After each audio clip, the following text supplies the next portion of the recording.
Ya, kita kembali ke permasalahan Pilkada Jakarta yang juga masih terus bergulir, pemirsa. Saya ingin ini karena saya ingin terakhir, saya ingin satu-satu dulu deh untuk absen ya. Saya ingin ke Bang Khalid dulu kalau begitu, Bang Khalid. Dengan semua apa yang dikatakan, strategi tadi juga sudah dikemukakan, program juga sudah dikemukakan, yakin satu putaran, Bang Khalid? Ya harapannya demikian, karena semakin cepat semakin bagus ya. Satu putaran tentu yang diuntungkan adalah warga Jakarta, sehingga nanti gubernur dan wakil gubernur yang terpilih akan siap bekerja tancap gas untuk pembangunan dan akselerasi kemajuan Jakarta. Insya Allah, insya Allah.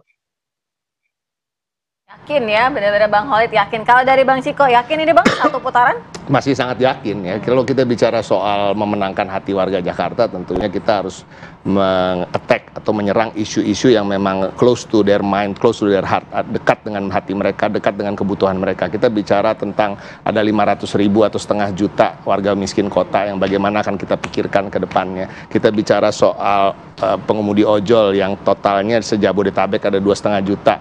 Bahkan kalau Jakarta saja aja separuhnya 1,2,5 juta, dan kita sedang memikirkan untuk bagaimana mereka mendapatkan status sebagai pekerja formal sehingga mendapatkan advantage, benefit seperti layaknya pekerja formal dengan upah yang sesuai. Nah, terkait itu juga kita juga harus memikirkan tentang kota global tadi. Tapi kota global itu tidak bisa terlaksana kalau SDM-nya nggak global mindset-nya, ya nggak global juga kehidupannya gitu. Artinya apa?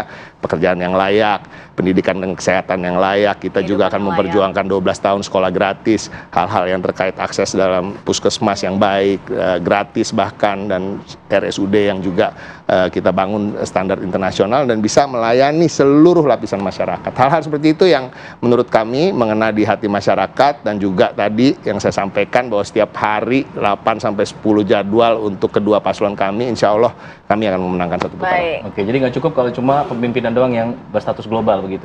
Ya, kalau mau ngomong global, saya rasa Mas Pram juga nggak kurang global lah ya. Saya ingin ke Bang Nando. Bang Nando, apakah isu keamanan cukup untuk memikat warga Jakarta memilih untuk satu putaran untuk Dharma Pangrokun Wardana?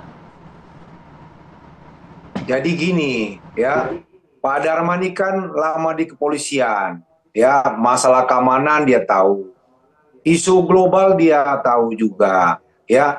Ini Jakarta ini kan walaupun bukan jadi ibu kota negara lagi, tapi tetap sentralnya ada di sini, ya. Kalau milih Pak Dharma, tidak ada yang namanya hutang budi kepada siapapun, ya, harus begini, harus begitu.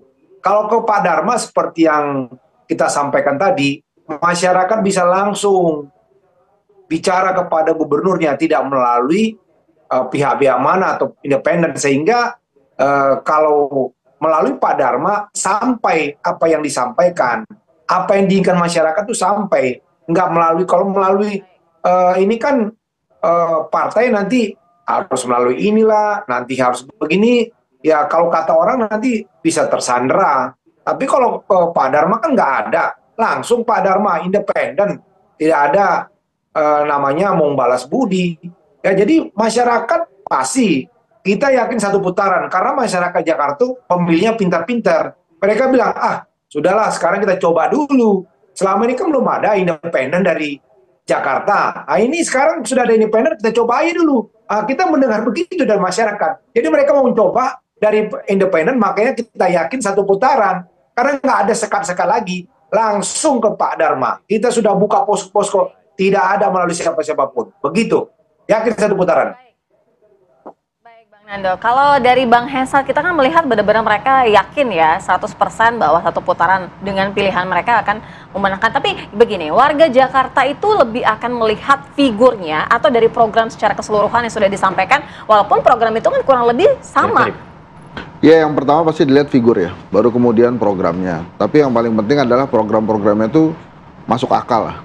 Jadi misalnya kan kita pernah bahas ya, kita akan meniadakan kemacetan. Caranya gimana? Perbanyak libur atau mau shift-shiftan kerja? Setuju saya. Jadi itu makanya maksud saya harus ada rasionalitasnya. Konsep yang jelas ya. Nah, kemudian per hari ini sih saya menilai agak sulit kalau satu putaran ya.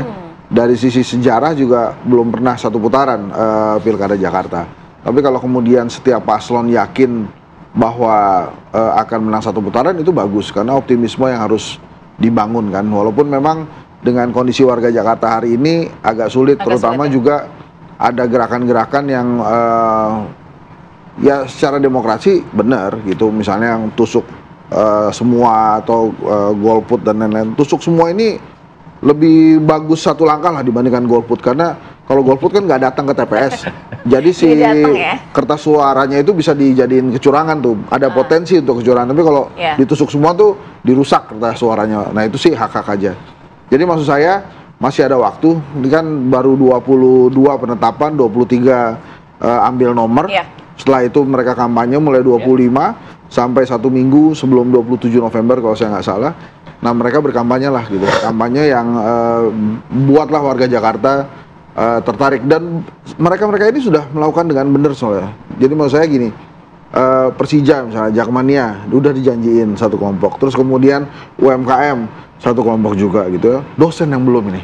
Jadi harus didekati juga dosennya ya. Baik, sehingga juga pada saat kita bicara di sini kita lebih enak juga. Jadi penting juga jurnalis juga belum, jurnalis juga belum ya. Kita tunggu nanti program-programnya apakah memang akan menyasar ke situ profesi-profesi tertentu, jurnalis dan dosen mungkin. Terima kasih ya semuanya, Bang Ciko, Bang Henry, lalu kemudian Bang Nando, Bang Holly, terima kasih semuanya. Terima kasih ya. Selamat pagi.